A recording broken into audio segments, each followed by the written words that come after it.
Cool.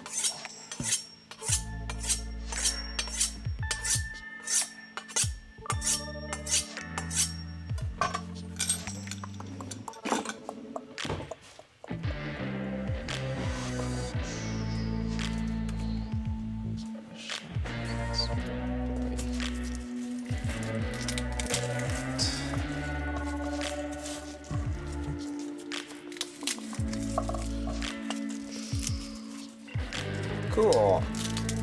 Egg roll, yeah. Hello, everyone. How's it going, Sarah? Hello, everyone. My name is Wesley. This is Woo Can Cook. Today we're doing a recipe that came out over on the YouTube channel last Friday, which was a recipe that I did for egg rolls and lumpia, which is very interesting to dive into because I have no idea what the differences are. They are very confusing. If you have ever looked into what are the actual differences between an egg roll, a lumpia, and a spring roll, my guess is you probably came out pretty confused, just like I did, because I don't think there really is a difference. I think they're all really essentially the same thing, and maybe the main differences that you will find are probably just culturally where they come from, whereas like an egg roll generally comes from Chinese American food, a lumpia generally comes from Filipino food, and spring roll generally comes from Vietnamese food. So. Today we're going to dive into all of those things and kind of take a look at what are the main big differences that you probably find.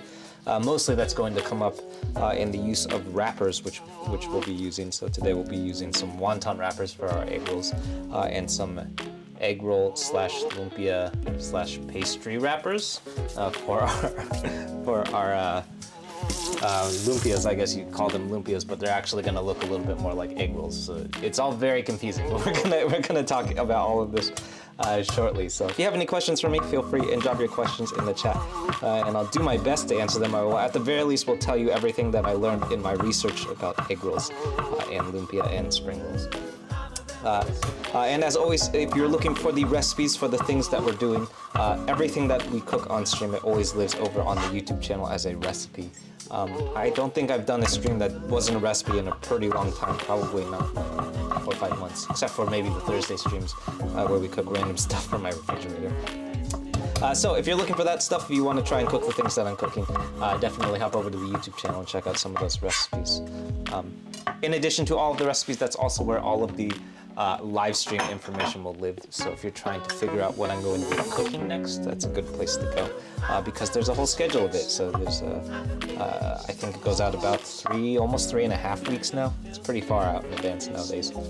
So that all lives over on YouTube, and it's also where we have that concurrent live stream that's going on behind me. So if you're trying to figure that stuff out, that's a good place to go. No, that's too much.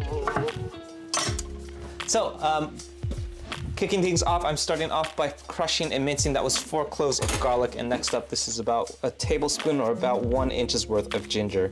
So you'll notice just a second ago, I was kind of debating whether or not I wanted to chop up all of that ginger. And that's because ginger is really hard to measure before it's actually chopped up, because it grows in really weird and oblong shapes. So it's whether or not you're chopping up an inch's worth of ginger is really hard to say because it's kind of weirdly shaped. Which is why I generally will say what we're looking for is about a tablespoon's worth of fine minced ginger, which is not super useful because if you end up mincing up your ginger very often, you might find that you end up fine mincing a little bit more than a tablespoon's worth of ginger, which is why I usually also say about 1 inch worth of ginger too. Navy Bomb, yeah, you finally caught the top of the stream. Hello. Brandino, yeah, how's it going? Hello, everyone. Hello, everyone just tuning in. Hello to everyone on Reddit and YouTube. We're just getting started right now, so what I'm doing is fine mincing some ginger here. You probably will have noticed, especially for the folks who have tuned in to these streams before, that almost every single thing that I have ever cooked on stream, at least anything that is ever like Asian or savory Asian, probably begins with these 2 ingredients, and that's generally because they work really well as we sort of like build out layers of umami.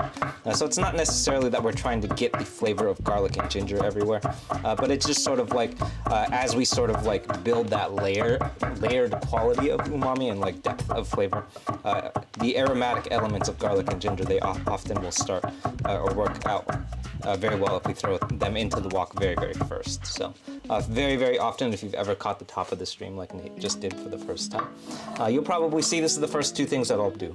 Almost every stream, definitely almost every live recipe video too. Which is why you probably, if you've ever been to like your Chinese friend's house, you probably notice that they have huge quantities of garlic and ginger because they throw it in everything. That's Chinese cooking for you. Yeah. Sarah, yeah, you notice from the places you order in California that they mostly use the smooth wrappers in the Midwest. Yeah, that's actually that's been my experience too. So what I found in my as I was researching egg rolls. So I can first of all I'll tell you what I already know. I've been making egg rolls since I was a little kid, probably since I was like 5. Because it's like kind of the dish that when we were kids growing up, at like big family gatherings and stuff, it was the thing that we would do. The thing that we would all make together because it's like a very, very communal thing. Egg rolls is like a very manual, labor-intensive thing because you got to roll them. So what we would do is we would like get the whole family together with all the cousins and stuff, and then we would all like do like 3 or 4 egg rolls.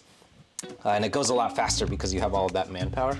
But when I was making egg rolls as a kid, we never, ever, ever used wonton wrappers. That was definitely not a thing that I had ever done before until very, very recently. And I actually had never encountered an egg roll that looked like that until I was like well into my 20s. And for the first, I think the first time I ever encountered an egg roll that had like a weird, like that crazy blistered and like puffy quality to it, I think I was like well into my 20s already. So that like for sure comes, all egg rolls for sure come from like Americanized Chinese cuisine. But definitely that quality of like blistered egg roll, it comes from places like PF chains with Panda Express or even just like general Chinese takeout that you find like in the States. When I was a kid, what we always used growing up were the wrappers that you will generally see referred to as like a spring roll wrapper, or you might see it called a lumpia wrapper. The ones that I have are called, so the ones that I have are called spring roll lumpia wrappers, which is even more confusing because a spring roll and a lumpia are technically 2 different types of rolls, so that's very even more confusing. But yes, generally, like as I have like researched it, I just found I just got more confused the more that I've researched this because it doesn't seem like there is one consistent answer to like what's an egg roll, what's a spring roll, what are the differences, which wrapper should I use? But the real answer is that, or I guess like the real thing that we need to know at the very least is that if you're trying to make the egg rolls that you probably will be familiar with, like things from Panda Express, or like generally like really, really Americanized Chinese takeout. Those egg rolls, they have that really like blistered and like puffy quality, so they're very, very thick. The wrapper is super, super thick. Those are actually not made with egg roll wrappers. They're made with wonton wrappers, and that's how they end up puffed out, is because it has some sort of leavening agent. So I think from as far as I had researched, at one point in time, those wonton wrappers, they did have egg in it, and that egg was probably helped create some of that puffy qualities. These days, wonton wrappers, I don't think they actually contain egg anymore. They're pretty much just flour and water. But it has more of a leavening agent than your standard spring roll wrapper or lumpia wrapper, or whatever you want to call it. So that, like, if you're trying to create that, like, really, really puffy quality to your egg roll, that's the type of wrapper you should be using. What you'll generally see referred to either as a wonton wrapper, or if you look really hard, you will eventually find a really, really large wonton wrapper, which might be called an egg roll wrapper, or like a thick egg roll wrapper, or something to that effect, or like wonton egg roll wrappers, something like that. And what that's essentially going to do is create that super blistered quality. And then generally, if you're trying to create spring rolls, you're probably going to look for like extra thin or extra crispy spring roll wrappers, or you might see it called lumpia wrappers, or even in some cases I have actually seen it called egg roll wrappers, which is, I realize, super, super confusing. So yeah, hopefully that answers some questions, but I understand that is super confusing.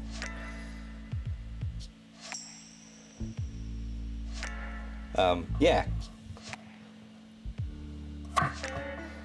Cool. Yeah, for sure. Yeah, blistered egg rolls. Yeah, I honestly I don't have a preference between the two of them. I guess if I did have one like a preference over one or the other, my preference is probably towards the thinner ones, just because that's how like I grew up eating them, and that's like I honestly didn't know that those like blistered egg rolls were even a thing until I was like well into my 20s. So as far as like my preference, it's probably for like the super thin ones, but that's only because I had never had one before. And like the first time I had like a Panda Express egg roll, it was pretty awesome. Yeah, totally cool. Yeah, so that's like, hopefully that's some sort of history to the egg roll. I don't know if that's super informative, but like the real answer, I guess like, so the real answer is what is the difference between an egg roll, a spring roll, and a lumpia egg rolls come from Chinese American food, spring rolls come from Vietnamese food, and lumpias come from Filipino food. But whether or not they actually look any different, I don't know. I genuinely have no idea what the difference is. And I honestly genuinely feel that if you meet anyone that can tell you definitively that they know that there's a difference between different types of egg rolls, I think they're lying. There's no difference. It's just about where in the world that they come from. And that is the conclusion that I drew after doing a whole bunch of research on this recipe. So I also talked a lot more about it in the recipe video too. So if you're looking for that recipe video, if you're watching on Reddit, it's the YouTube channel at the bottom of the screen. If you hop over to that YouTube channel, you'll find the recipe video for these egg rolls that we're cooking right now, in which we did both of the versions that we're about to cook. Yeah, lumpia is life. Yeah, totally. Hello, everyone. Hermina, how's it going? Yeah. Hello to everyone on YouTube. Hello to everyone on Reddit, too. I see there's lots of folks watching already. That's cool. So what we were going to do today is a pork egg roll. We're actually going to be using ground mince today. So when I was a kid, when we were growing up, we always made this with pork chops. So we would do is like a boneless pork chop, and then we would chop it super, super thin. And essentially what that's doing is creating these like really, really thin strips of pork that you get. But that's absolutely not the case, not a requirement for egg rolls. I have seen plenty of egg rolls that I've come across that don't have whole pork in it. What they'll probably have is some sort of ground pork or ground mince. I can tell you that the Panda Express egg roll, it contains ground chicken. And also the P.F. Chang's egg roll, I believe, contains ground pork, I think. I'm not positive about that. I was mostly looking at the Panda Express one. But so as our compromise today, we're going to be using some ground pork and kind of stir frying it in a similar way to the way that I would be doing it if I was doing it with pork chops. Yeah. Next level, yeah, hello. How's it going? Yeah. So we're going to be doing a couple of different techniques today that I'm super stoked about. But probably the one that's going to give us like the most crisp qualities to our egg roll. What we're going to be doing is the double fries. That actually comes from Kenji Lopez technique. I don't know that he actually invented it, but I think he's definitely the guy who made it like super, super popular. And essentially what we're going to be doing is frying it once really, really briefly. So we're going to put our egg rolls into the fryer for about like a minute, maybe a minute and a half. And then we're going to pull it out and then rest it for about like 2 or 3 minutes. And then we're going to throw it back into the fryer for another like 2 or 3 minutes. And what will happen is during that second fry, during the first fry, it's going to pull out a whole bunch of moisture so that when we go and fry it for the second time, we're going to end up with like an even more crispy egg roll because the second fry won't have nearly as much moisture as the first fry. And that is the benefit of the double fry. So if you've never tried the double fry, or actually if you've watched one of these streams before, you'll know that it's actually a technique that I use in a lot of deep frying. Not just egg rolls, but I actually use it a lot in like fried chicken. It works really, really well with fried chicken, or really anything that you're deep frying. It's going to work super well because it's going to help you get probably the most crispy kind of whatever it is that you're frying that you've ever come across. Yeah. Yeah, Kenji Lopez is GOAT. For sure. Yeah. Oh, you got his cookbook. Oh yeah. It's the only one you own and you don't cook. Yeah, actually, Kenji's cookbook is really useful, even if you don't cook. Actually, because it's like not like a super traditional cookbook, as far as I know. Because it like what he's doing is just like talking about the science that goes behind his cookbook. So it's not just recipes. What he's doing is actually essentially just teaching you how to cook. That's basically what's in that cookbook. So even if you're not there for the recipes, it's actually still a pretty informative book to read. Uh-oh, did we lose audio? Oh no, hopefully there's still audio. Robot Mafia, oh, any new Tracer P coming out? Yeah, there should be an album coming out soon. We did finish recording the album, but now it's just about like when are we actually going to be able to release the album. So that's probably going to happen eventually, but I just don't know when, because I don't know when we're going to be able to play a release show. So. Oh, CD, okay, cool. There's audio. Cool. Let me know if that does crap out. And the camera will regularly turn off every 30 minutes. There's not a damn thing I can do about it. Yeah. Cool. That dude's video is muted. Oh, cool. Cool. So what we're gonna do is, yeah, just like if you've ever caught one of these streams before, just like everything that we do, the first like half of what we're gonna be doing is basically just prep work. We're gonna be chopping a lot of stuff. And the reason that happens a lot in a lot of wok cooking is actually kind of a fundamental principle to a lot of cooking in general, not just wok cooking. But it's particularly important with wok cooking. And that's because in wok cooking, we're cooking on really, really high heat. So with other types of cooking, you still don't want to do this in other cuisines because it will still result in you probably you're gonna burn something. But in other types of cuisine, things don't cook quite as fast. So you'll have a lot of downtime between like when you put something in the pan and when you need to pull it out of the pan or when you need to do something in the pan. Whereas in a wok cook, because a wok is at a much higher heat, so wok heat is constantly at extremely high heat. Things cook really fast. So generally, once something's in the wok, it's probably going to be done cooking within like a minute, maybe 2 minutes. Probably the longest I've ever left anything in a wok, if it's not slow cooking, is probably like maybe 5 minutes. After that, you're probably burning it if it's in the wok for that long. So in order to like make sure we don't burn stuff, probably the first good half of the things that we're going to be doing is literally just chopping stuff.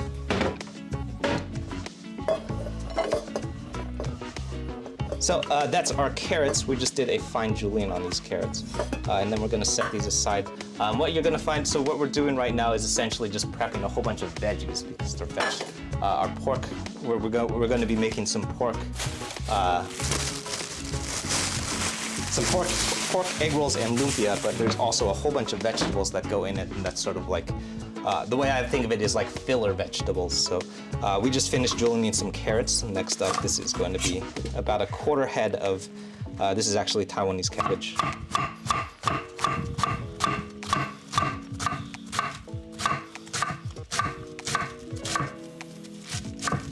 And probably should be using a bigger knife, but that's fine.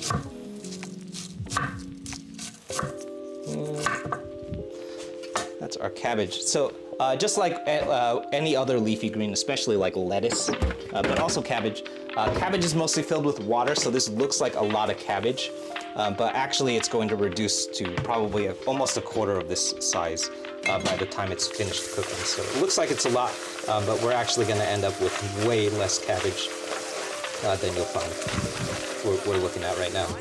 But the main thing that we want to do anytime that we're working with cabbage is shake out as much of this water that's in it as possible. So we don't want to leave too much of this water behind, because if we leave that water in our cabbage behind, like we're doing, so you can see all this water coming out, what's going to happen is that's going to end up in the wok, and then the more water that ends up in the wok, the more trouble you're going to have keeping the wok hot. So especially when you're working on a wok burner at home, where your home burner doesn't burn as hot as a restaurant wok burner, that's going to be a constant battle when you're wok cooking, because you want that wok to stay hot. Otherwise, if it drops to like medium or medium low heat, you're going to end up in a world of like oatmeal wok fries. So if you've ever had stir fries that kind of have the consistency of porridge or oatmeal, that's how it happens. It happens because it was cooked on medium heat. So if you ever hear someone tell you that they're trying to wok fry on like medium to medium low heat, something's wrong. They're doing something very wrong. That should never ever be happening. Either that or it's probably just not wok frying.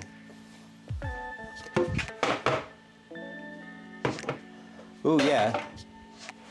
Yeah, sorry guys, I know like I might have missed something in the chat, but the chat is scrolling super fast. So if I missed something in the chat, let me know if I missed something.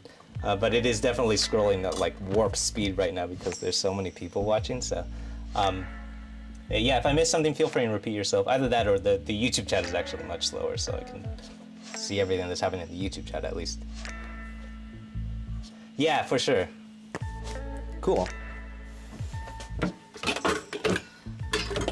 That said though, yeah, I do apologize if I missed something that's happening in the chat.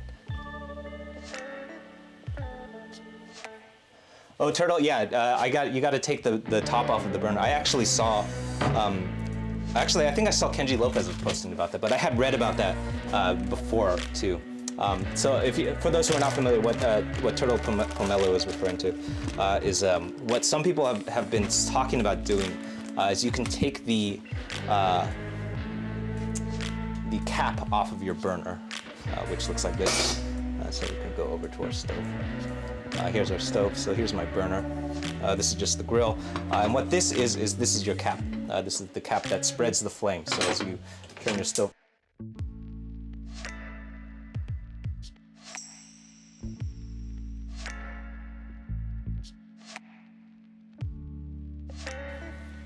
see if this camera comes out. Oh, there it is. So as the flame, so this induction cap, what this cap is doing is it's spreading the flame around. And if you take it off, hypothetically what should happen is it should just come up straight. So you use this very, very directional heat, which will replicate that heat from a wok burner. So I tried doing it on.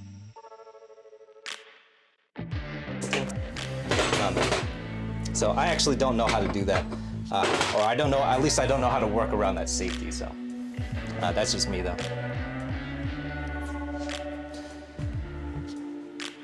Is the camera inside the cabinet? Yeah, it is, Sarah. I don't know if you've never noticed that.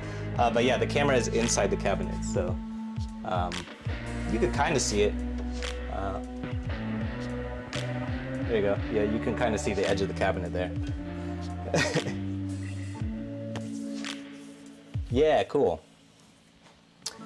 Cool, so here's our ground pork, and we're going to do is a quick marinade on this. So if you're keeping track, what we're doing right now is following pretty closely along with the marinade and sauce from another recipe that I had done a little while ago for something called mushu pork.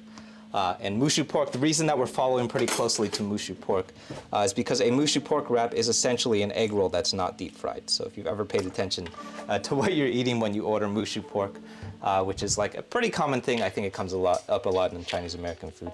And essentially what we're doing is like taking a pork stir fry and then wrapping it in what it looks like, kind of looks like a tortilla.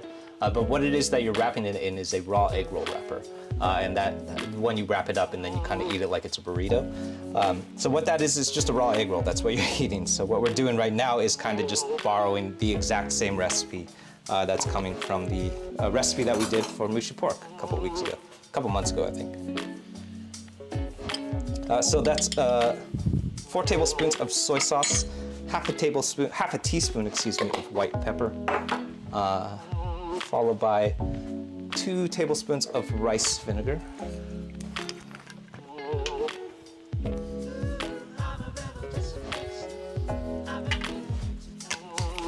And then finally is going to be half a teaspoon of Chinese 5 spice.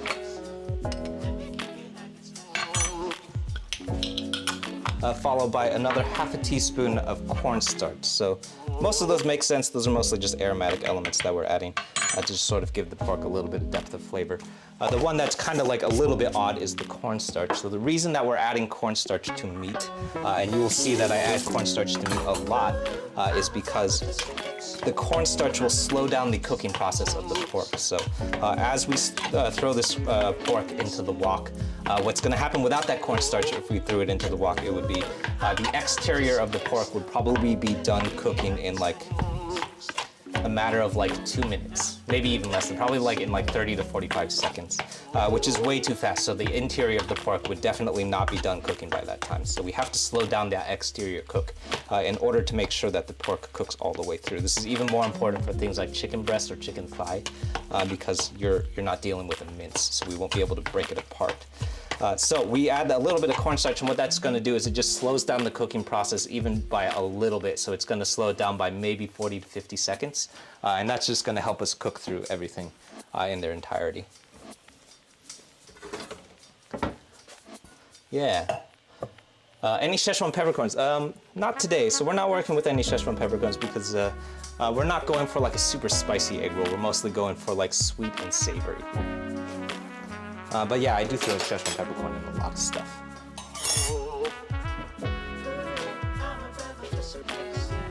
Yeah. So next up, the last thing that we're gonna do before we head over to the stove is we're gonna throw together our sauce element, and this is gonna go into our wok filling, into our wok for our filling, and that's gonna be basically where all of the seasoning comes from. So this is really, really useful to do off heat because it means that we can stop and taste it. So if you've ever done a wok fry and tried to just dump everything into the wok, that's kind of commonly seen with a lot of wok chefs in restaurants. It's really, really hard to do because once that stuff is in the wok, you're gonna have a lot of trouble trying to figure out what it actually tastes like because there's not really a lot of opportunity to taste.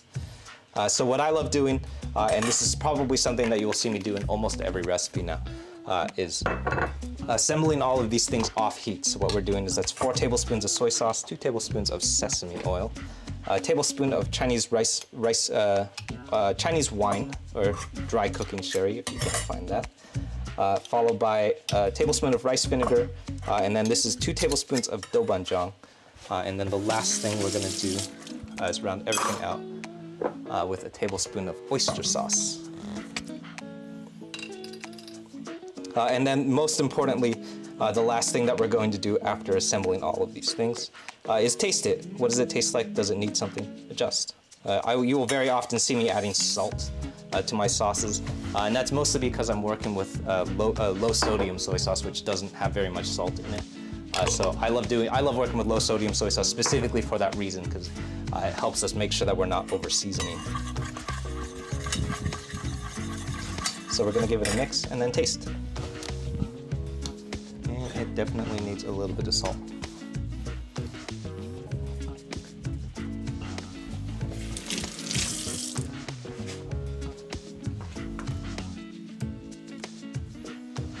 Yeah.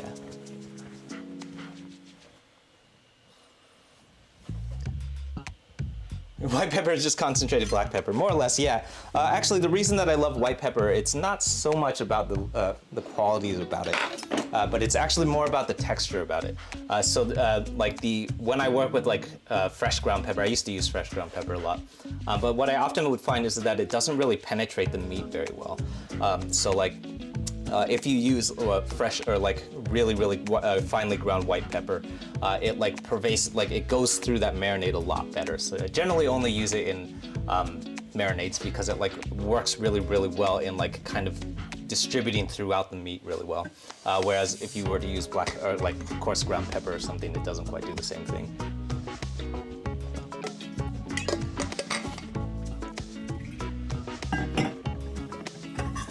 Yeah, cool. So that's our sauce.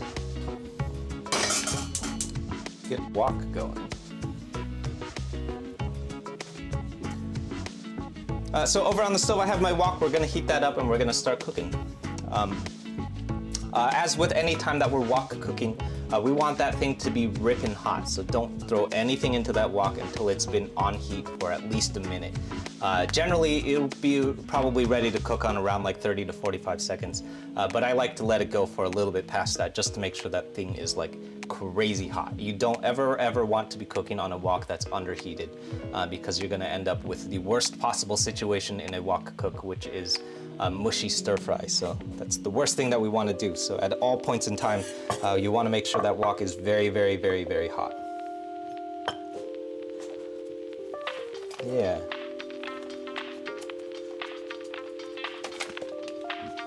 Cool.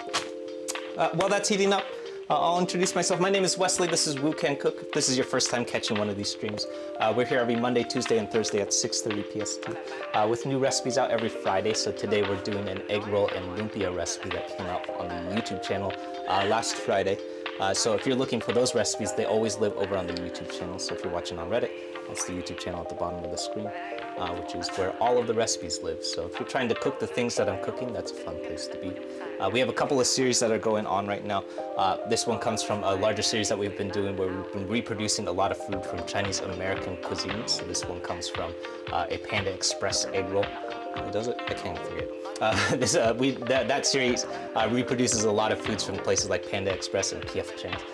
Stuff like that, and kind of takes a look at what it looks like if we were to reproduce Chinese American food without the American qualities. So what does like Chinese American food look like if it's cooked in like or prepared in a traditional wok fry, so without that like American influence. So something like this, super interesting because the origins of a Chinese egg roll is super muddled. And mostly I think like the general consensus of like the internet is that the Chinese American egg roll, or the Chinese egg roll, it actually comes from somewhere in the Northwest. So like somewhere in Northwestern America. And that's the real origin of Chinese egg rolls, which makes a lot of sense because I don't think I've ever seen a traditional egg roll anywhere. But I have seen pretty traditional lumpias and spring rolls a lot. So my guess is the Chinese American egg roll that we're all familiar with definitely comes from American cuisine. Yeah, Jane, oh yeah, you love the videos. Yeah, thank you, cool. Yeah, so for sure, if you haven't checked out some of those recipe videos, please do hop over to the YouTube channel and check out what's going on over there. Those are out every Friday, and we're working our way to 4,000 subs by the end of the month. So if you want to help us hit our subscriber goal, please hop over and subscribe.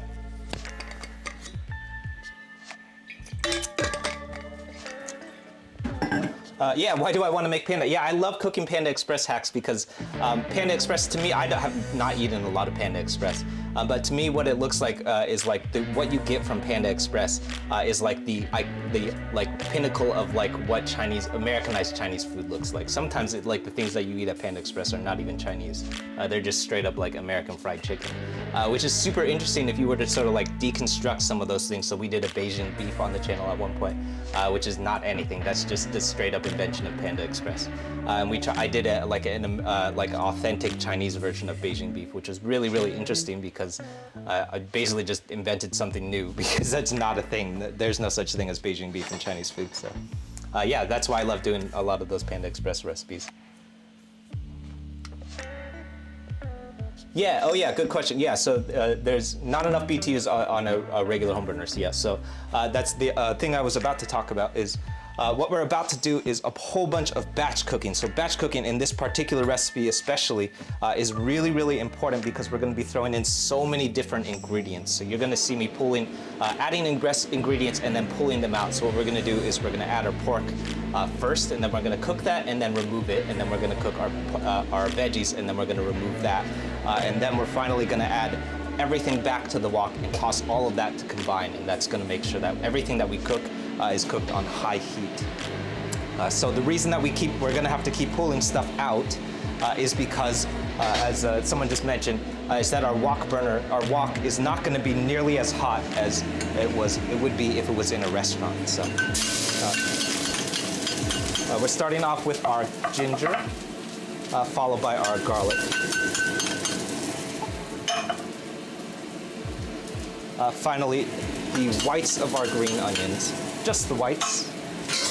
And then we're going to bloom it out for about 10 seconds, but really what we're looking for is the smell and fragrance of garlic and ginger.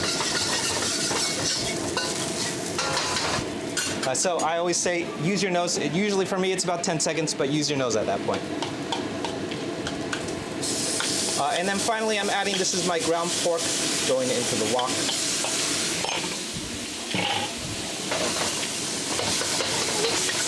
And then I'm just breaking up all of the large chunks here, so we don't want any big chunks of pork going on here. And as you can see, you probably noticed that the cornstarch is coming into play here. So what that's doing is it's slowing down the exterior cook time of our pork. Just long enough so that it will cook evenly. So without that cornstarch, our pork would probably be burning at this point already. So with the cornstarch, just sort of slowing that cook process down by a tiny little bit, just long enough so that we can finish cooking the interior.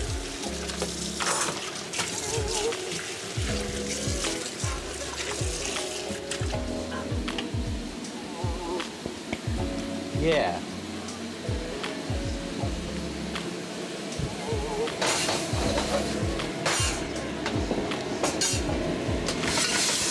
So this will go for probably another minute, maybe a little bit less than a minute. Yeah, 14 rows, yes. Thoughts on taking the diffuser plate off of the burner? Yeah, someone asked that a little bit earlier too. And so I have messed around with it a little bit. On my particular burner, I actually don't know why it won't work on my burner. But whatever it is about my burner, there's something about it, there's probably some sort of safety that's triggering. But when I take the diffuser plate off of my burner, it doesn't start anymore. I think there's probably some sort of safety built in. But what I had also read is that that can damage your burner because the diffuser plate, in addition to diffusing the flame, it's preventing food and oil from getting into the flame. I don't know if that's actually true, but I honestly have not had the stones to test this out because I really don't want to break my stoves.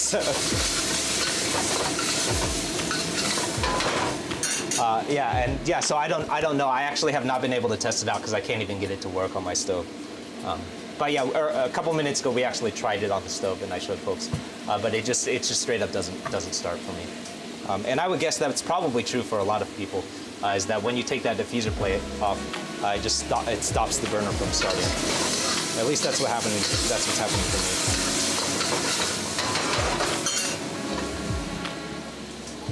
me. Yeah, Crystal. Yeah, we're going for 4,000 subs by the end of the month. So 4,000 subs by June 1st. That's our goal. So if you want to help us hit that goal, please hop over and subscribe, as Crystal mentioned. So that's our pork. You'll notice I just pulled it out of our wok. And then I'm rinsing out my wok, and we're going to restart here. So this is super, super important. When you batch cook, it's very, very important that you got to rinse that wok out. So I see a lot of people doing batch cooks and not rinsing the wok out, which is really, really tempting to do because what's left behind in that wok is a lot of really, really delicious stuff. So there's a bunch of pork fat going on. There's a lot of garlic. There's probably a lot of stuff in the marinade. I smelled some 5-spice that I just poured down the drain. All of those are generally just things that we don't really want to throw that away, but you got to throw it out. You got to clean that wok out because if you leave it in the wok, it will stay behind and it eventually is going to just start burning.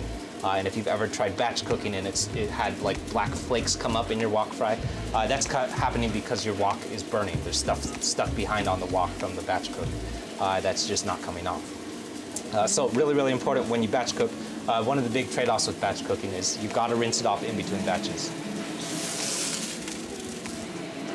So we're just going to reheat our wok and then we're going to do the exact same thing with our veggies.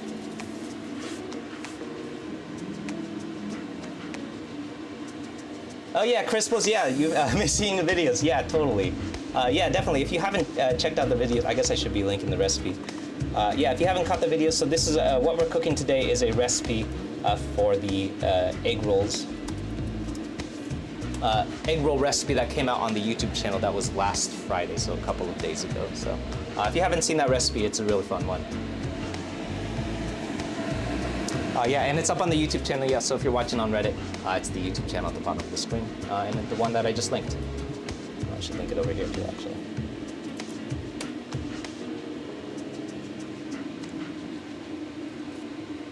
Oh, the stream on YouTube is ahead by a few seconds. I didn't know that. That kind of makes sense, though, because it's a faster stream.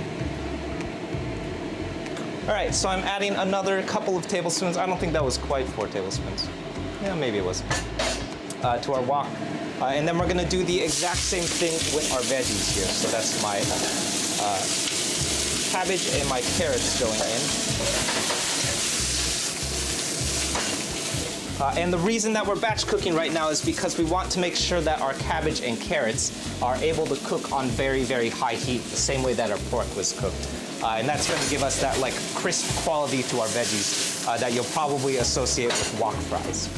So if we didn't do that batch cook, what we'd probably end up with is like a really, really mushy or probably like overcooked cabbage, which is not attractive. Yeah. So we're gonna let that go. That will probably take maybe a minute or a minute and a half, maybe 2 minutes. What we're really looking for is just sort of reducing that cabbage a little bit before we throw everything back in the wok and combine.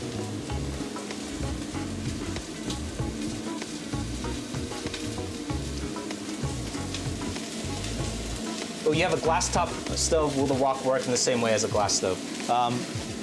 Yeah, actually, people ask me that a lot. So, like cooking with a wok on an induction top, and I think I have not worked on an induction top a lot. I've worked on electric burners a handful of times, not in a long time. But what I like understand about an induction top is that an induction top, the way that it attenuates heat is with a capacitor. So it will heat up to a certain point and then turn off.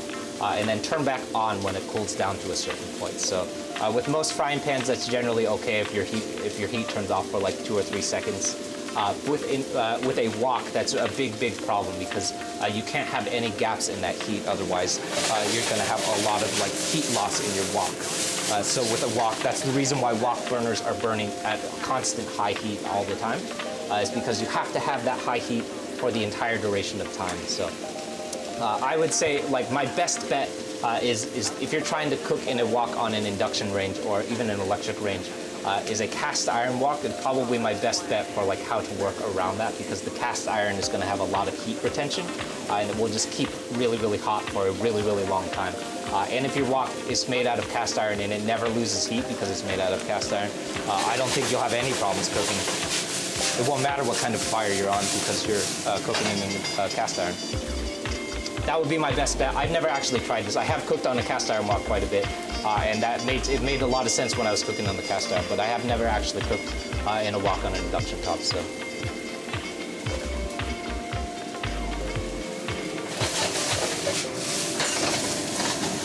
Yeah, okay, so there's our pork going back into the wok.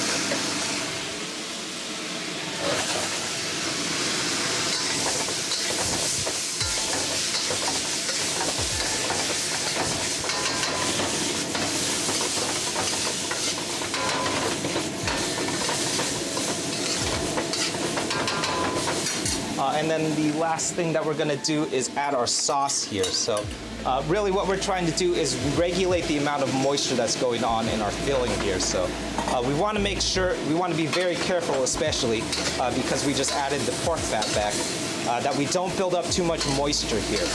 Because if our filling has too much moisture, then our egg rolls are gonna have too much moisture, and that's how you end up breaking egg roll records. We want this to be relatively dry, while also coming pretty close to fairly well seasoned.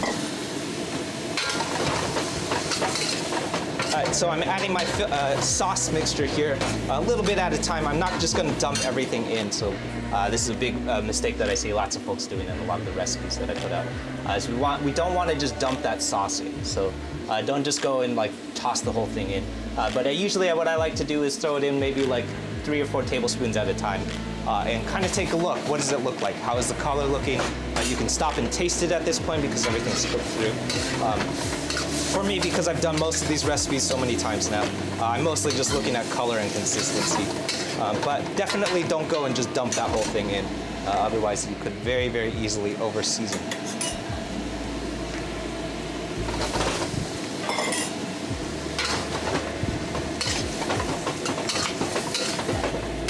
Not how to do it.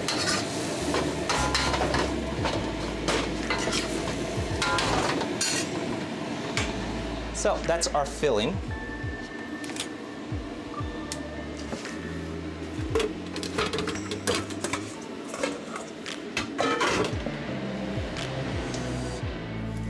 And let's get it out of this wok. Is it big enough bowl? I don't think so.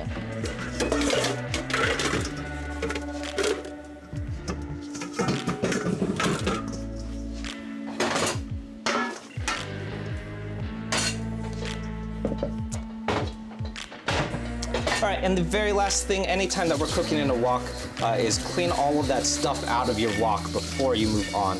Otherwise, you're gonna have a very, very sticky wok. So your wok is hot. You got this really nice non-stick surface. If you let it cool down, you're gonna start running into super sticky things. So you wanna make sure that you clean all of that gunk out while it's hot, otherwise things will stick.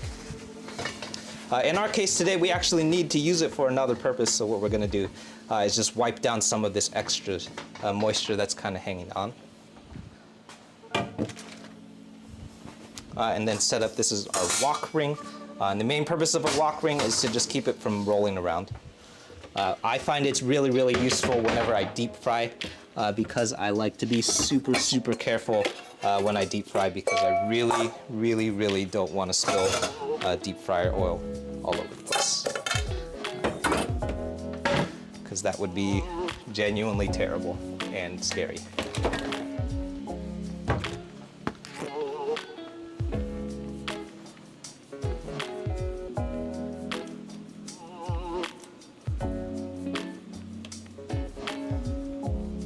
That's a little bit better. And then we're adding our fryer oil here. And we're gonna let this heat up to 350. And on my to-do list is to get a new fryer thermometer, but we're still working with this old Taylor. I have found that it is super, super important to make sure that we know what the temperature of our fryer is at all times. So I'm doing my best to make sure that we don't just dump the whole fryer needle inside of our wok, because essentially what will happen, I guess we can keep taking a look, is what you'll notice that we're happening here is, so just the very, very tip of our fryer or thermometer is sitting in that oil. What we're trying to do is just make sure that as little of that metal is ending up in the fryer oil, because what happens is it'll eventually just start putting out some metallic flavors into your wok fry. So we want to make sure that we don't just dump the whole needle in, but we do want to make sure that that needle is in the oil for the whole duration of time, because it is really, really important that we are constantly aware of what is the temperature of our wok fry. Otherwise, we're going to end up cooking our egg rolls at a subpar temperature, which is not going to be good. Meanwhile, let's take a look at our filling.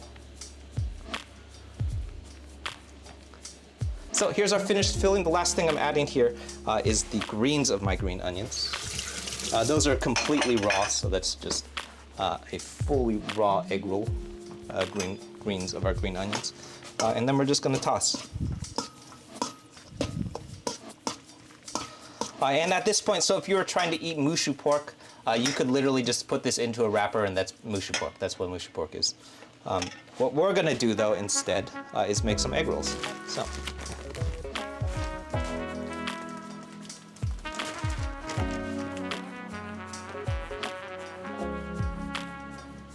Yeah.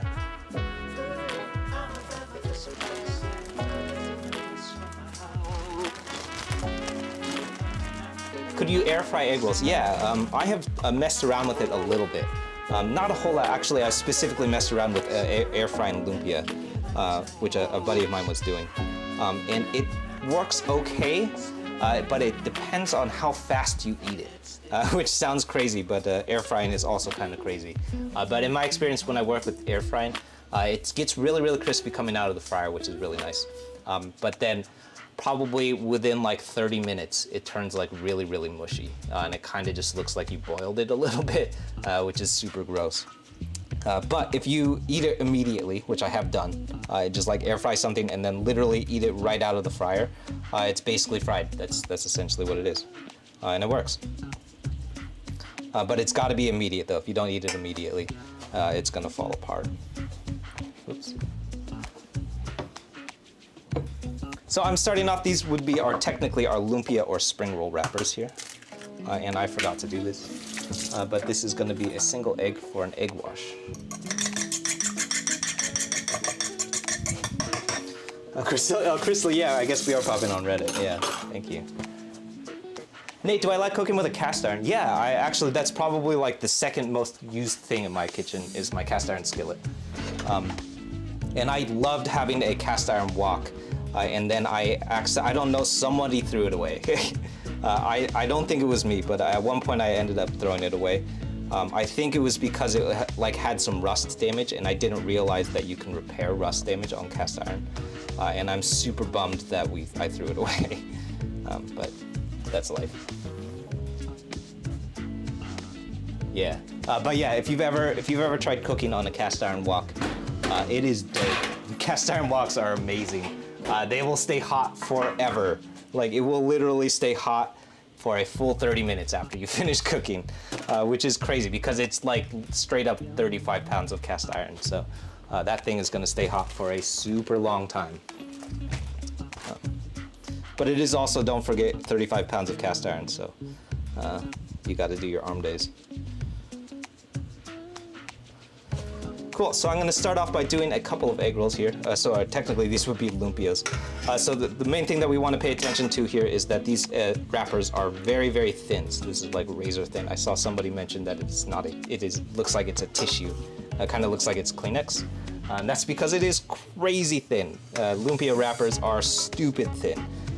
So super, super important. The main thing that we're doing here is making sure that we don't overload the egg rolls. We don't want these to break in our fry. So we want to make sure that we don't throw too much stuff in. I'm pretty confident that at least one of these is going to break. I don't think I've ever made egg rolls without breaking at least one of them, so don't feel bad if you break one.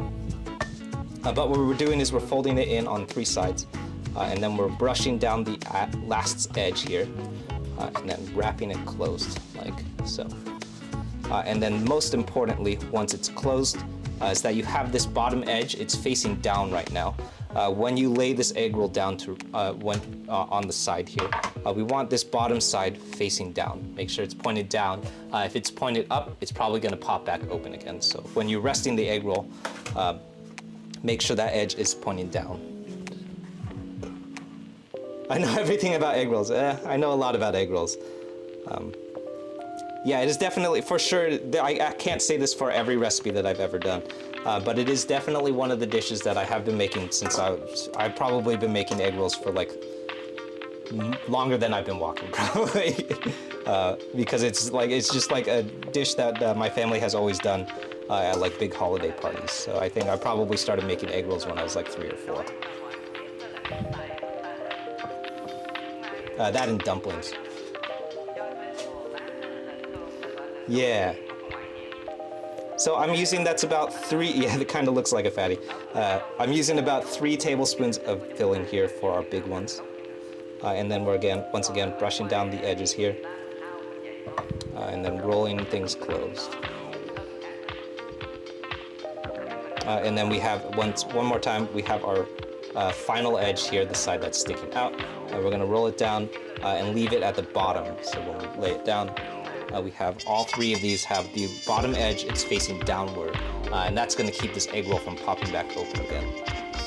So that's our lumpia. You'll notice that I keep calling it an egg roll because that's what I always thought egg rolls were.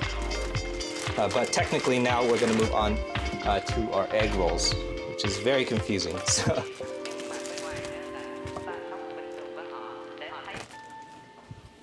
So next up, these are our, I guess you would call these the egg roll wrappers, but essentially what they are wonton wrappers. So these are wrappers that I use when we make wontons. And they're a little bit stale, so I'm throwing out some of these top ones.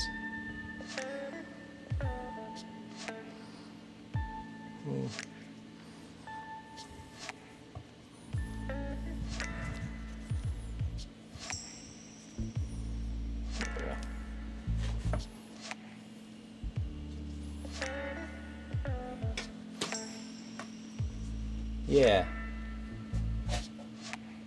Downward facing egg roll, yeah, exactly.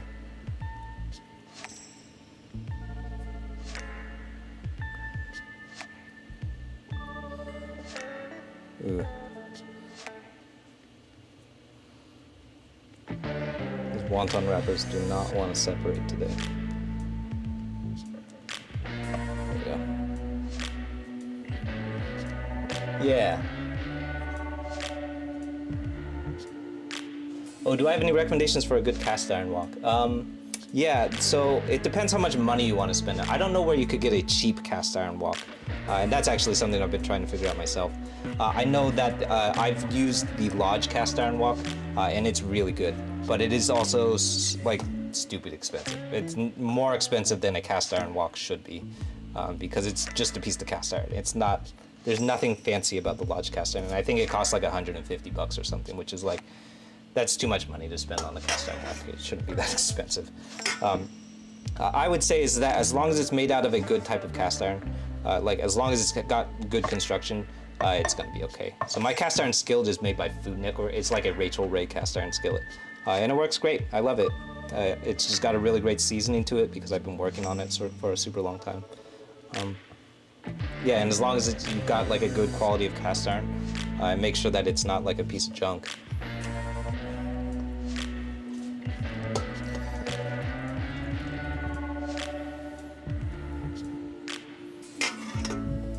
Yeah.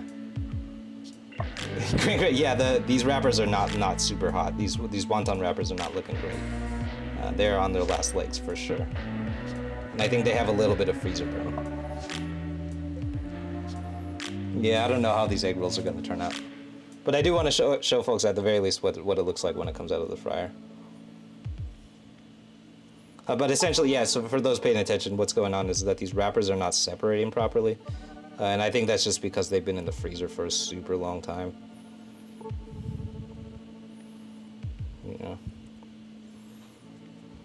Yeah, I don't know. So that's why this is what's going on here. Is this just sort of like everything is clumping together. I'm gonna see if I could get at least one.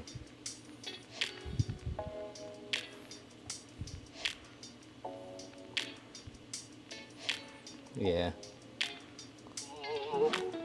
Yeah, I don't know if I could get him.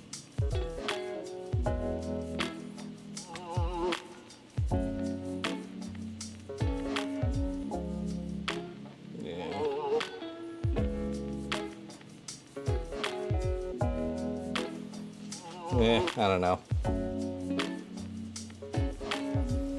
This might be done. It might be just time to throw those out. But essentially what we're going to do, I'm going to do a couple of these at least so that we can kind of take a look at how they puff up. Although I think they might break open in the fry. We'll find out. But we're doing the same kind of fold here, so I'm folding it in. And then we have this last edge, which I'm brushing with a little bit of egg wash. And then we're rolling it closed. And then just like we did with the bigger ones, we're leaving that final point down when we lay it down.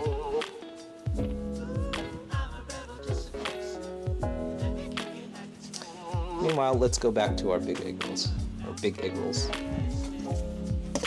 so we talked about this a little bit earlier too, but if you're trying to figure out, so lots of people have been asking, actually a lot of people have been requesting this recipe for a while, but lots of people have been asking what are the differences between egg rolls, lumpia, and spring rolls, and I know that's actually a question that I've had for a super long time, because I genuinely don't understand what the differences are. When I go to Vietnamese restaurants and order spring rolls, they certainly look like egg rolls to me, and when I go to Chinese restaurants, when I go to get Filipino food and I order lumpia, it also certainly just looks like an egg roll to me too. I've even seen, in some cases, I've seen restaurants just refer to all of those things as egg rolls, probably because that's probably what they think that Americans will understand to be what a lumpia is. But I generally don't know what the difference is in. But probably what's most important to know is that a Chinese egg roll is not actually made with egg roll wrappers, or not at least the thing that you will see in the markets referred to as an egg roll wrapper. Chinese egg roll is actually made with a wonton wrapper, which is what we were using for these smaller ones. That's really, really important to note because you will oftentimes, when you go to the Chinese markets, see a whole bunch of different types of wrappers, some of which will be labeled spring rolls, some of which will be labeled egg rolls. Today, what we're using, these ones that we're using today, which are technically going to create lumpias, are labeled spring roll lumpia wrappers, which makes no sense because spring roll and a lumpia are two different things. Why would they be called the same thing? I don't understand. I don't get it. But what's really, really important to pay attention to is that if you want to get those like really, really flaky egg rolls that you probably would associate with things like lumpia, that comes from spring roll or lumpia wrappers, or in my case, what we're using today is labeled as a pastry wrapper, which is actually the first time I've seen that. And if you want like the Panda Express style, like Chinese egg rolls, or like Chinese American egg rolls that you get from like Chinese takeout, that comes from wonton wrappers. It's actually not egg roll wrappers.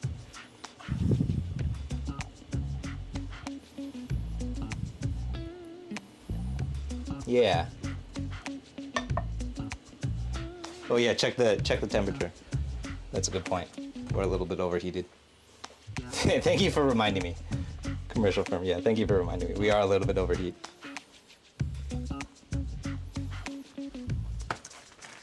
But before we head over to the stove, I'm gonna finish off our egg rolls here.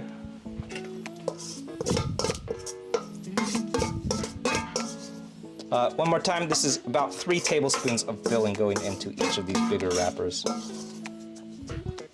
We want to be very careful also making sure that we're not overfilling our egg rolls, because an overfilled egg roll will essentially expand in the fryer and it's going to pop. It's going to burst open. And that's going to be like the really, really ugly duckling egg roll that nobody wants to eat. But it's actually, in my opinion, the most tasty egg roll. If you've ever had a burnt egg roll, it's probably the most tasty one because it's crispiest. All right.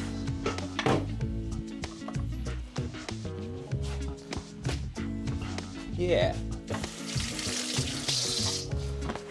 Cool, let's check the stove.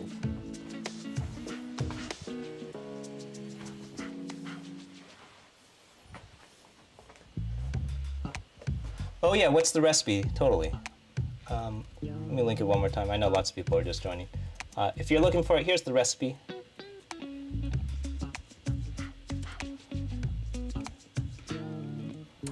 That always lives over on my YouTube channel, so if you're following along, pretty much, if you've ever caught one of these streams before, pretty much any time that I'm cooking on stream, we're cooking something that comes from the YouTube channel.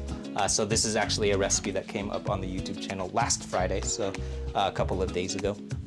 And that's generally a good place to go if you're trying to follow along and reproduce the things that I'm cooking. Which reminds me, if this is your first time catching one of these streams, we're here streaming every Monday, Tuesday, and Thursday at 6:30 PST with new recipes out every Friday. So this recipe came out last Friday, and if you're trying to catch one of them, they always live over on the YouTube channel. So if you haven't checked it out yet, if you're watching on Reddit, that's the YouTube channel at the bottom of the screen. If you're watching on YouTube, it's the channel you're already on. You made it. Those recipes, they come out every Friday, and we're working our way up to 4,000 subscribers by the end of the month. So if you want to help us hit our subscriber goal, please hop over and subscribe.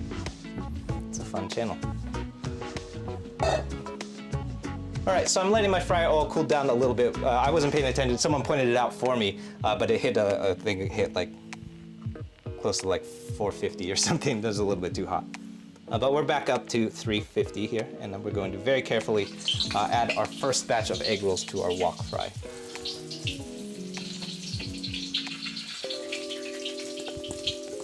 Probably should be using tongs. That's fine.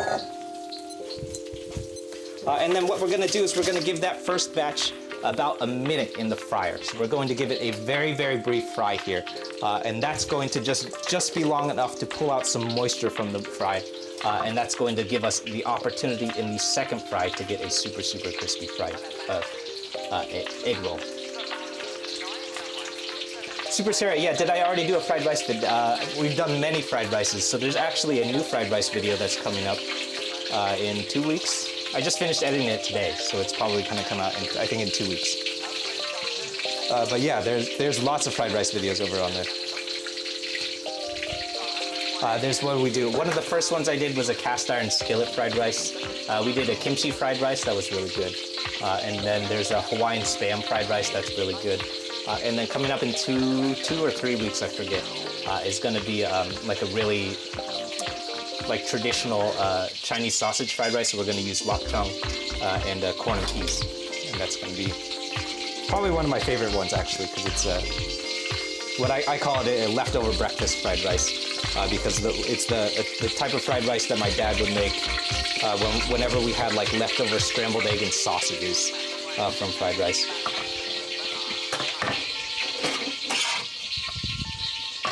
Yeah, fingers are overrated. Yeah, I probably should have used tongs, but it's fine. All right, so real quick, let's take a look. So here is our first fry. I just pulled these out of our fryer, and what we're going to do is we're going to set these down and rest for about 2 minutes, 2 or 3 minutes, just long enough for us to get to work on our second fry.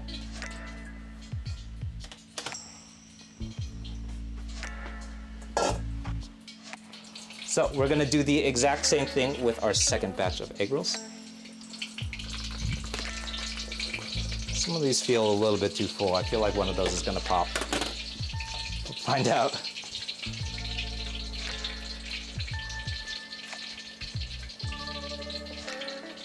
Yeah, we'll find out. Some of these feel a little bit too full. I mentioned this earlier too, but if your egg roll is overfilled, it will literally blow up in the fry because it's gonna expand too much. So if you're paying attention, try and make sure you don't go over 2 tablespoons or 3 tablespoons in your fry or your filling. And one of them just popped. So let's take a look. 2 of them just popped. Oh no! All 3 of these are popping!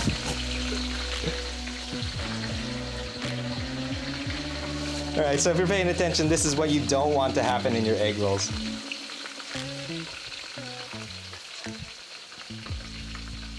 But it'll be okay.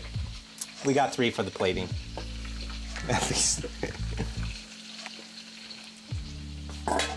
Yeah. How long are they in the oil? Yeah, for the first fry, we're just leaving these in for about 2 minutes. Maybe a little bit less than that, probably like 1.5 minutes. At this point, we need to leave it in a little bit longer so that they won't fall apart when I pull them open.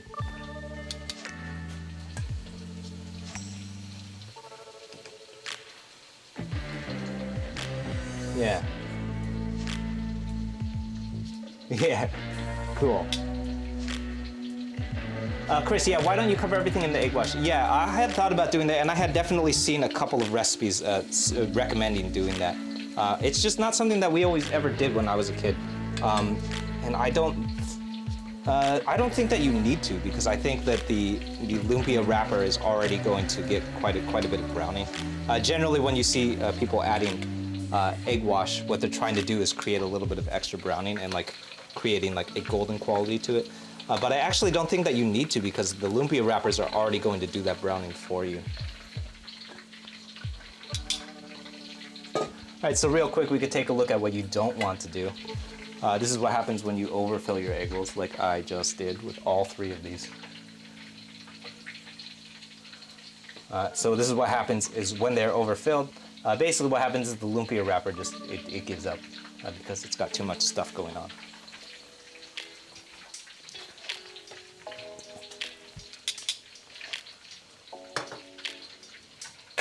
Need a slotted spoon, yeah, I do. You can't just use any slotted spoon. Yeah, Kevin, that's the trick is you can't just use any slotted spoon. You actually have to have a metal slotted spoon. So I do have a slotted spoon, but it's made out of, I think it's made out of silicone. And you can't use that in a deep fryer because it'll melt.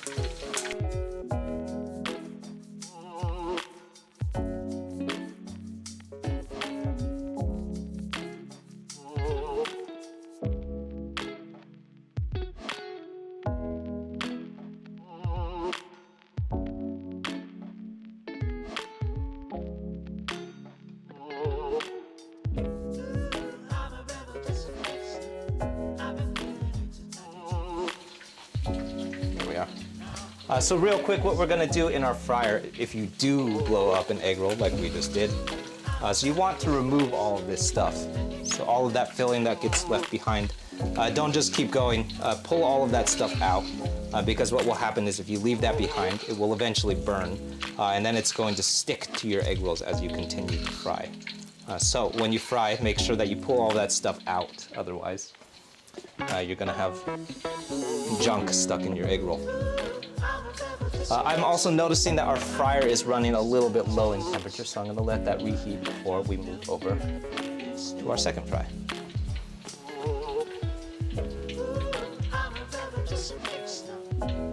Yeah, grain, yeah, you like yours a little bit burnt. Yeah, that's the real secret actually. And I'm not just saying this because I broke 3 egg rolls today. But if you've never had a broken egg roll, they're always the best egg roll. Because what happens when the egg rolls break is it exposes a bunch of cracks. So it's exposing all the filling. And when it exposes all of those little cracks and crevices, that creates more opportunity to like get really, really crispy. So it looks the ugliest because it's got stuff flying everywhere. But it's actually the tastiest one because it ends up being the crispiest egg roll because it's like got all the little nooks and crannies exposed. So if you've never like been making egg rolls and the chef eats the broken one, that's not because it's the one that they don't want to plate. It's because it's the most tasty one. It's the best tasting one because it's the crispiest egg roll. Yeah.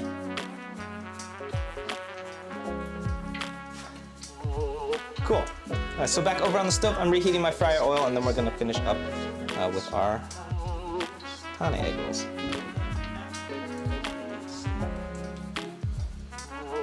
I don't know if these tiny egg rolls are gonna hold up. Find out.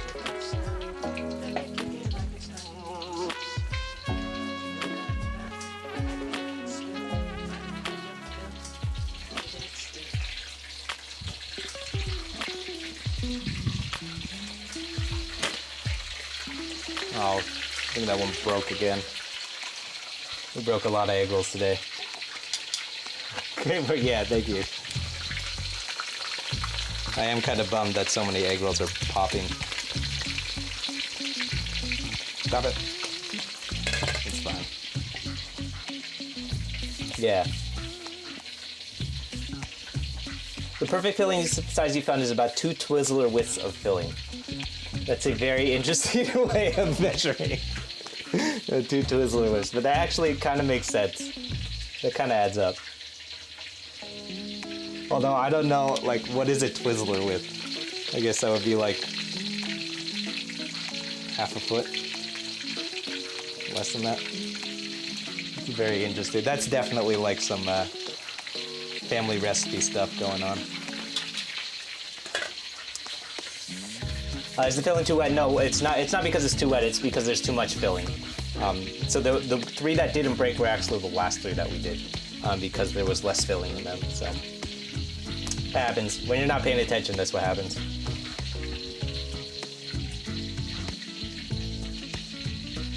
Yeah, cool. Let's pull these out.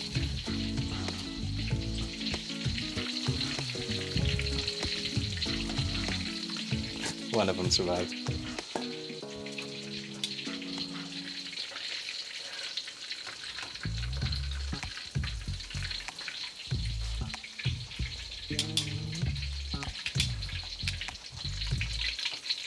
Cool.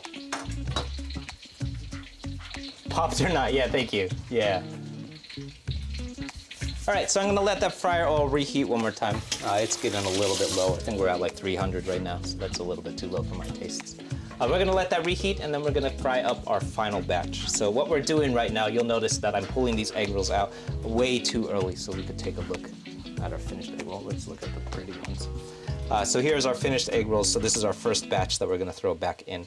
You'll notice that these, well, the contrast of the camera is actually doing it some favors. But definitely you could see it right here. This is not golden brown. This is like pretty pale. And that's what we're looking for, is like a relatively undercooked egg roll. And that's gonna give us like an opportunity to get a really, really crisp egg roll. If we overcook it on the first fry, it's just gonna burn on the second fry. So we're undercooking on the first fry, and then we're gonna put it back in the fryer. And what's gonna happen is, because we're frying it for the second time with less moisture, because the first fry burned off a lot of moisture, is that the second fry is going to give us that much, much crispier egg roll. And it's probably the best way to get fried, like crispy fried anything that I have come across so far.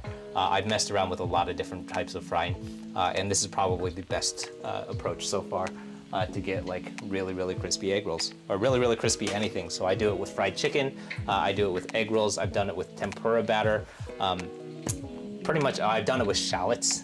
Pretty much anything that goes in a deep fryer works really great. It's gonna taste better if you double fry it. It takes a little bit of extra time, probably an extra like 5 minutes, because you have to fry everything twice, but it's worth it.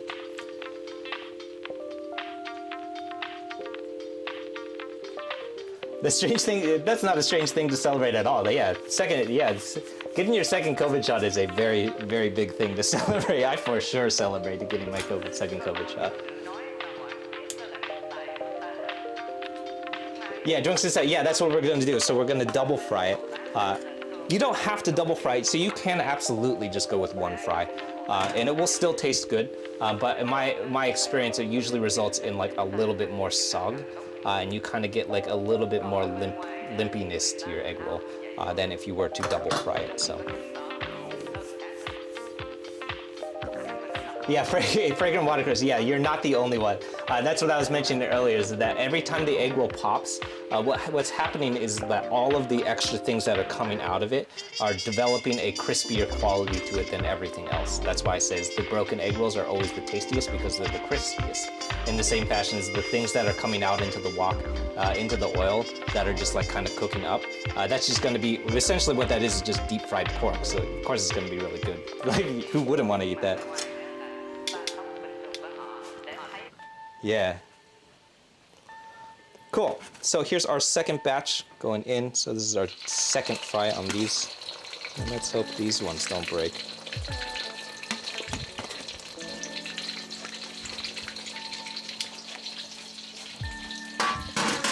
And we're going to let the second fry go for a much longer time here. So we're going to let that go for a full like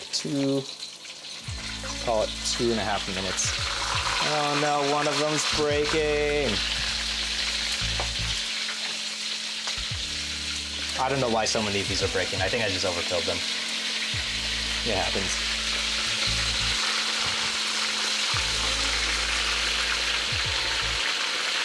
Oh well. That's frustrating, but oh well. Yeah, so what we're gonna do is on our second fry, we're gonna let these go for much, much longer. And it's gonna help us get that really, really crisp quality to it. Yeah, Drunks is asking, yeah, so fry, rest, and then fry again.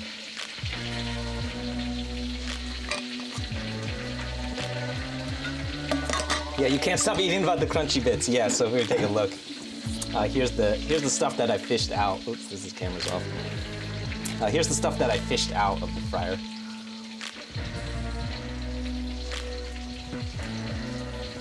And this stuff is probably going to be super, super tasty, and I will probably eat it after I like strain out all this oil. So it's covered in fryer oil. I probably don't want to eat that stuff.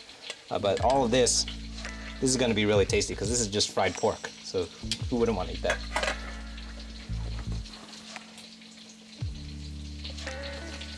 Yeah.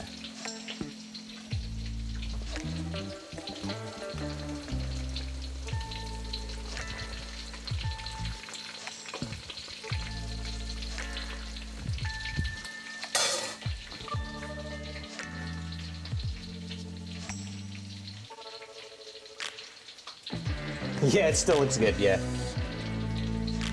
Maybe they're rolled too tight. Yeah, I think it's a combination of maybe they're rolled too tight, but also I think it's mostly because they're filled too. There's too much filling in them, and that's why they're popping. And I'll be honest with that, I've popped a lot of egg rolls in my life, so happens. Won't be the first, won't be the last. But we will safeguard the one that didn't break though.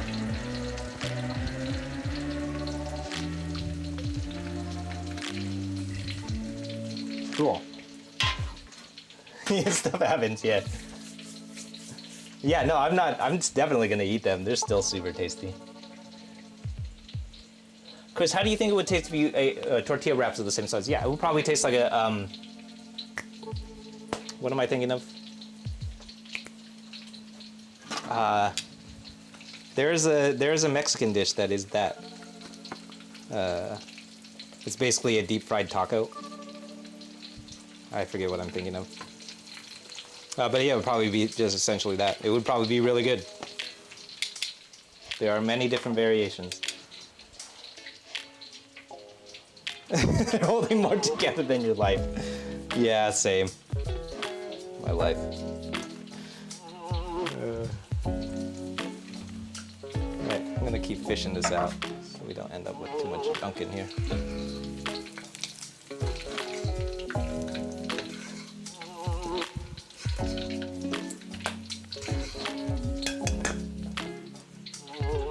Cool, so here's our finished egg rolls. So we can take a look at the one that didn't break, and it's real pretty.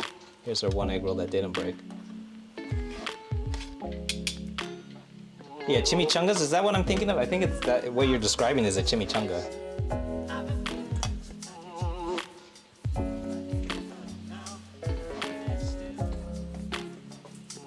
Cool. Let's add these back for their second fry. Let's see how they go.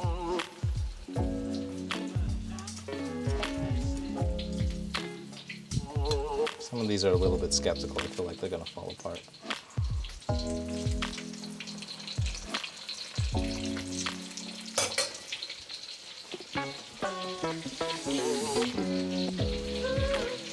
You just made oh yeah, you've never tried double fry. Oh, you should definitely try double frying a chimichanga for sure. That's right, that is what I'm thinking of as a chimichanga. You should definitely try double frying it though. I bet it would be really, really good. I've had like double fried tortilla chips and they're really good because they're super crispy. Really good for nachos. What about adding a fresh layer of wrapper? Yeah, that's actually what my mom does. She likes to use double wrap with the lumpia wrappers because they're too thin. I don't think you should do that because it's going to be way too thick and it just ends up being like too bready. So if you could get away with it, I actually say just leave it super thin and it's going to taste better.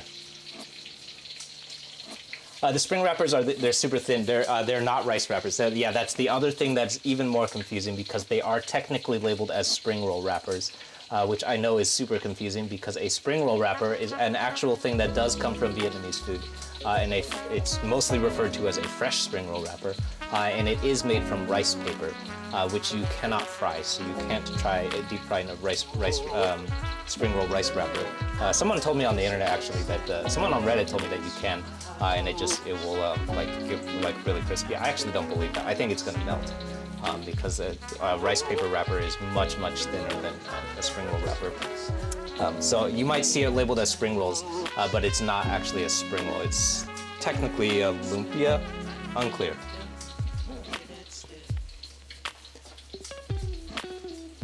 Oh, now that the chat has died, what's a good wok? Cool. Yeah, I'm glad actually that the chat died down so I can answer that question. Yeah, good question. Lots of people ask about woks. So my wok came from a restaurant supply store. It doesn't have a brand. Lots of people ask what the brand of the wok is. It doesn't have a brand. I think it's just like the supply store that supplies restaurants at the Chinatown neighborhood. So if you happen to live in Chinatown or live near Chinatown, pretty much all Chinatown neighborhoods are going to have some kind of restaurant supply store because it's the supply store that supplies the restaurants in Chinatown. So if you live near a bunch of Chinese restaurants, there's got to be some sort of supply store that's supplying those restaurants with woks and plates, stuff like that, teapots, things like that. So if you happen to live in Chinatown, that's a good place to go for a wok because you'll find a really good one. This one was only $10. And it's literally just a piece of carbon steel that's been shaped into a wok. There's nothing else that's apparent on it. There's no wood, there's no trimming, there's literally nothing. I had to buy a handle for it, or a handle cover for it, because it didn't even have a handle cover. So if you happen to live near Chinatown, that's a good place to go for a wok. If you don't live near Chinatown, I've heard a lot of good things about the Joyce Chen carbon steel wok, which works really, really well. A friend of mine actually has one and I've used it a little bit.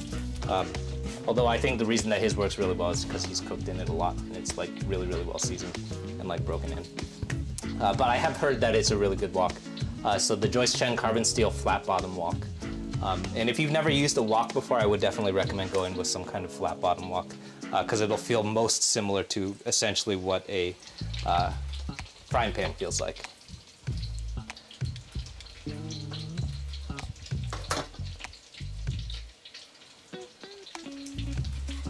Yeah. Could you add the second wrapper after the first? Yeah, Sarah, good question. That's actually what I'm about to try. I don't know that that's gonna work, but we'll find out. Because so many of these broke, though, I think that's gonna be worth a shot.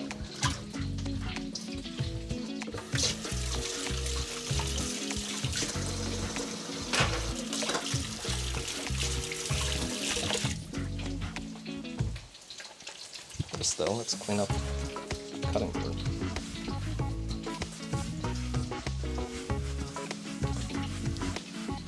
Yeah, definitely carbon steel. Yeah, carbon steel woks are my favorite, so mine is made out of carbon steel. I also love a good cast iron wok. It's going to work really, really great. It's also going to have really good heat retention.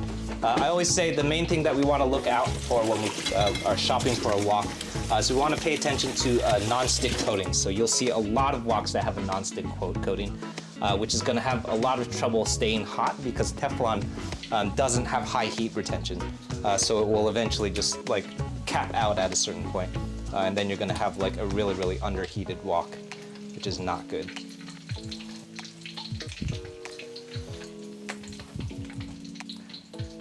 All right.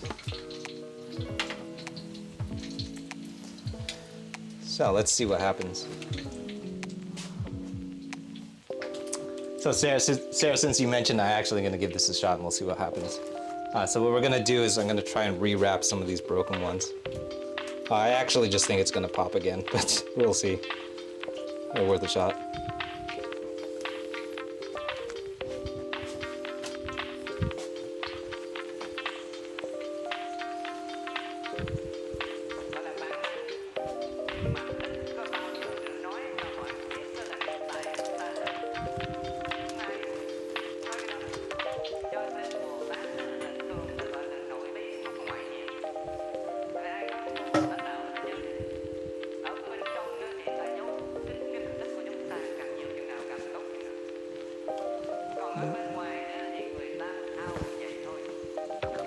Let these go first.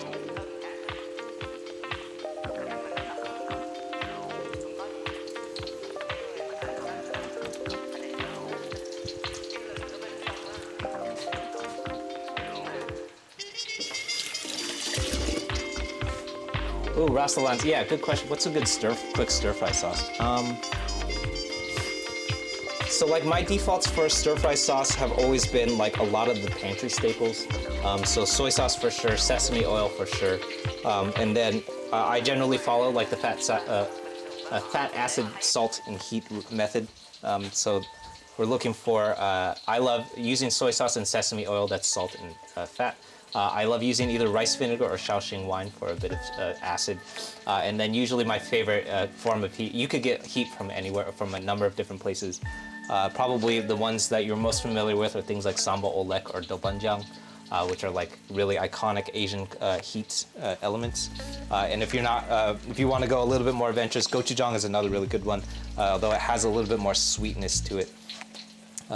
Or you could also try miso paste, which would be really, really interesting. But definitely, like when I'm just kind of throwing stuff together, those are probably the 4 elements that I'll throw in. Is like soy sauce, sesame oil, so either doubanjiang or sambal olek, and then some kind of acid, so rice vinegar or Shaoxing wine, dry cooking sherry, any kind of alcohol or vinegar that will give us a little bit of brightness. But yeah, if you haven't heard of that method, it's called fat, salt, acid, and heat. And it essentially follows this cooking property in which everything that we cook must have those 4 elements in order to make sure that it's tasty, I guess. Basically, that's it, just being tasty.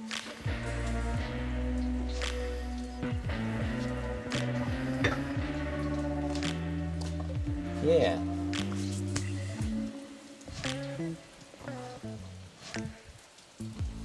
Cool. Oh, you're heading out? Yeah. Later, Chris. Ooh, it is getting late too, actually. Just need to finish this up.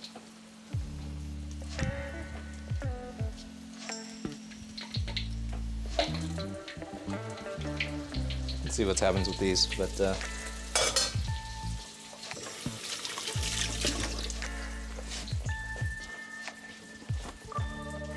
yeah, in the meantime, here's our second attempt at these egg roll wrappers. So Sarah, if you're paying attention, that's what I just did is I just rewrapped the ones that broke, and we're gonna see what happens. I actually think they're just gonna pop again, but we'll find out.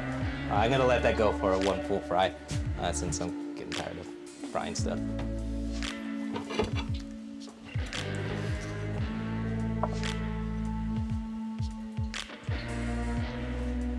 Oh, Chris, yeah, oh, thank you. Yeah, I don't know what's going on with the Streamlabs. Sometimes it works and sometimes it doesn't show up on screen. But yeah, thank you. Yeah, thank you for kicking in the donation. For those of you just wondering, we're raising money right now for new graphics cards. So if you are watching on, actually, if you're watching on any of them, we have really nice cameras. But what's happening is they're going through really, really cheap video capture cards. So I think on pretty much all of the videos, they're coming out a little bit blurry, and that's because they're coming through really cheap graphics cards. So if you're looking at the donation goal, the reason that it's set so high is because we have to replace 4 of them. And that's why I have really cheap ones, is because I have 4 different graphics cards. So, but if we could replace all 4 of those, we'll be able to watch in much clearer definition. So that's what we're fundraising towards right now. Thank you, Chris. All right. Meanwhile, let's pick the one that worked. And cut it open. Oops, wrong camera.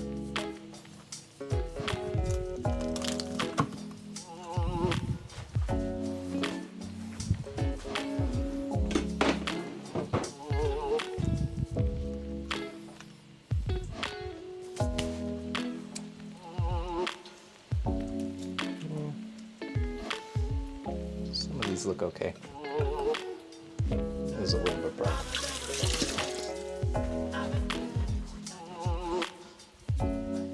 Usually we could leave this one up too. Here's our very, very broken one. It looks more burnt than it actually is because of the contrast on the camera.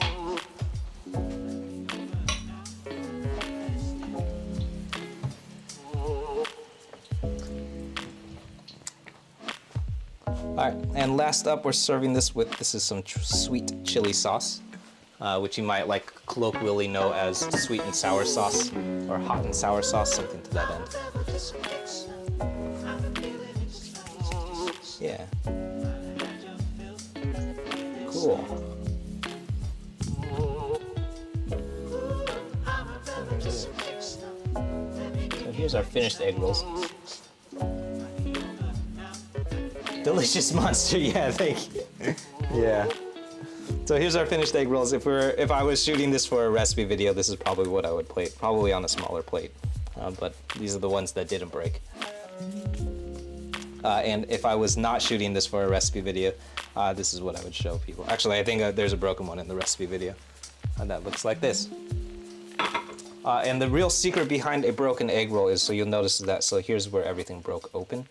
This is really tasty, so if you try and eat this, all of this is like essentially just like crisped up filling, and it's probably going to be more crispy than any of the other egg rolls because they have spent more time in the fryer and like been exposed to more of the fryer oil too. So very, very useful if you're not, if you're the chef and you're making egg rolls, definitely go for that broken one.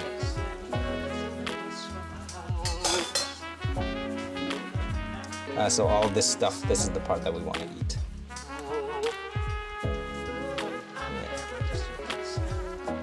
Yeah. Meanwhile, let's keep looking at the nice ones. So yeah, the last thing that I wanted to show folks, so this is the difference. So this would be a lumpia egg roll, so it's really, really crispy right here and super, super flaky all around here. With a wonton wrapper, you could kind of see it. It has all of these like blistered qualities here. So what's happening is in the fry, that wonton wrapper is sort of like puffing up and then getting really, really blistered because it has some sort of rise in it. Sometimes it might even have some egg, which is definitely going to puff up a lot. And that's the quality of egg roll that you'll probably associate with things like Panda Express egg rolls, P.F. Chang's egg rolls, stuff like that.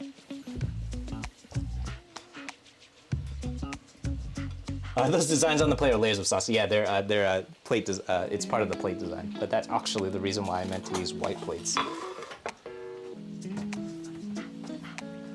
Actually, I'll use it for that.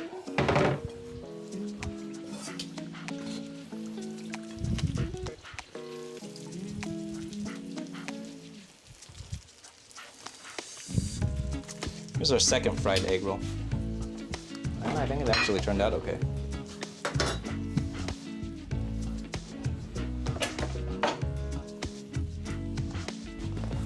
Yeah, you can even hear the oil going. They look burned on camera, but they're actually not burned. I think the contrast of the camera is making this look burnt, but they're not burnt, I swear. Super Sarah, do they prep them? I don't know that you would necessarily see restaurants double frying. Yeah, it all depends. You don't have to double fry, so you could definitely just go with one fry. So this is technically a single fry because we added that second layer of wrapper. So Sarah, if you're paying attention, this is the one where we rewrapped it. I'm not gonna bite into this because it would probably burn the crap out of my mouth, but I'll bite into the one that I cut open though.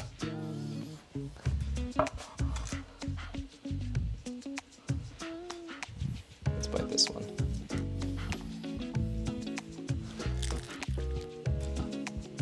Oh yeah. Yeah, super tasty and just like super nostalgic too. It's like I've been making these for Chinese New Year since I was like a little kid. And probably when I was a little kid, I was probably the one who broke all the egg rolls all the time too. So right on track. Yeah. Cool. Thanks everyone. Let's plate this up.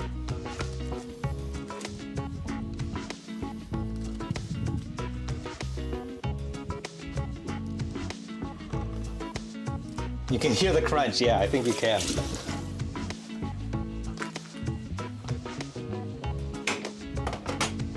All right, so that's it, everyone. Thanks, everyone, for tuning in. My name is Wesley. This is Wu Can Cook. If this is your first time catching one of these streams, we're here every Monday, Tuesday, and Thursday at 6:30 PST with new recipes out every Friday. So generally, if you tune in on a Monday, we're probably going to be cooking through the thing that came out on Friday.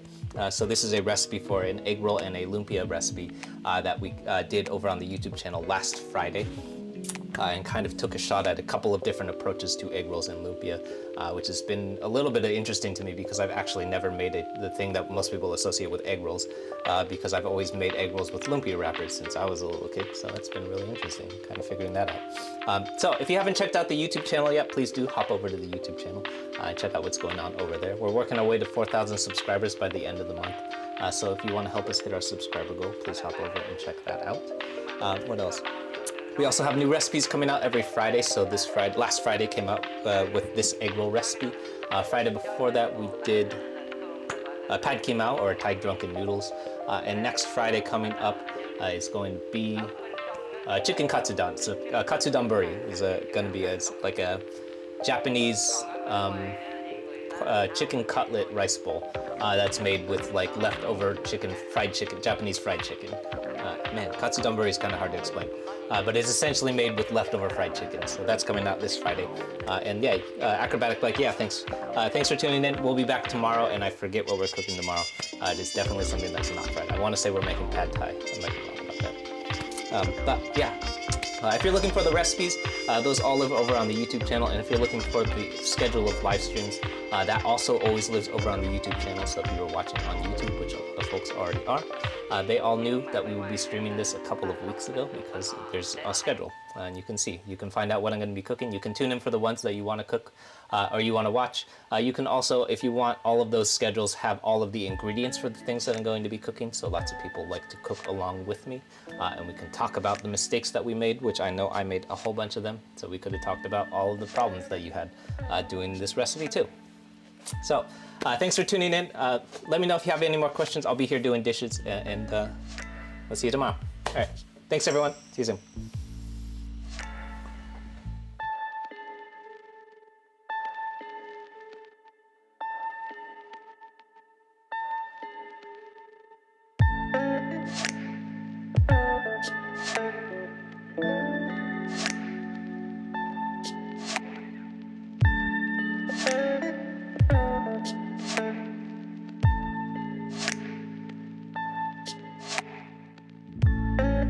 Used to spend my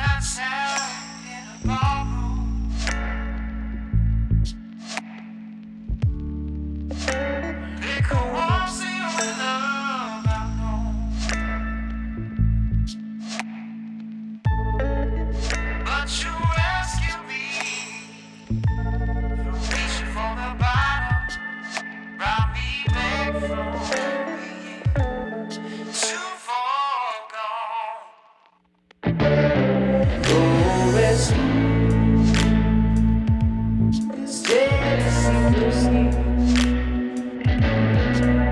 Your real sweet strawberry wine.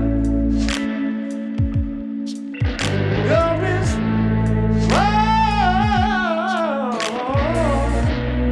less of baby. Now then I'll stay stoned on your lip all the time. I live for love, all the same old places. Found the bottom of the bottle was always down. But you poured out your heart, and I didn't want to waste it. There's nothing like love to give me. Yours is Tennessee whiskey. Your red sweet and strawberry wine. Ooh, yeah. Your is warm as a glass of beer. Darling, I'll stay stoned on your love all the time.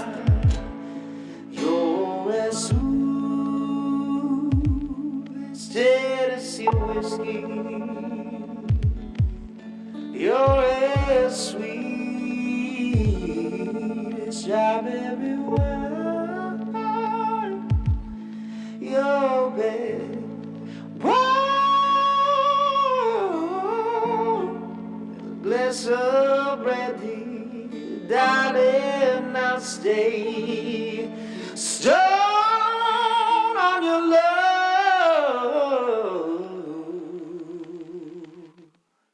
all the time.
just drink it fast and then we talk slow. If you come over and start up a conversation with just me, then trust me, I'll give it a chance. Now take my hand, stop, like Ben the Man on the jukebox, and then we start to dance. Now I'm singing like, girl, you know I want your love. Your love was handmade for somebody like me. Come on now, follow my lead. I may be crazy, don't mind me, said boy, let's not talk too much. Grab on my waist and put that body on me. Come on now, follow my lead. Come on now, follow my lead. I'm in love with the shape of you. We push and pull like a magnet do. Although my heart is falling too, I'm in love with your body. And last night you were in my room, and now my bed sheets smell like you. Every day discovering something brand new. I'm in love with your body. I'm in love with your body. I'm in love with your body. I'm in love with your body. Every day discovering something brand new. I'm in love with the shape of you. One weekend we let the story begin. We're going out on our first date. You and me are thrifty, so go all you can eat. Fill up your bag and I fill up a plate. We talk for hours and hours about the sweet and the sour, and how your family is doing okay. We'll even get in a taxi, we'll kiss in the backseat, tell the driver make the radio play. Now I'm singing like, girl, you know I want your love. Your love was handmade for somebody like me. Come on now, follow my lead. I may be crazy, don't mind me, said boy, let's not talk too much. Grab on my waist and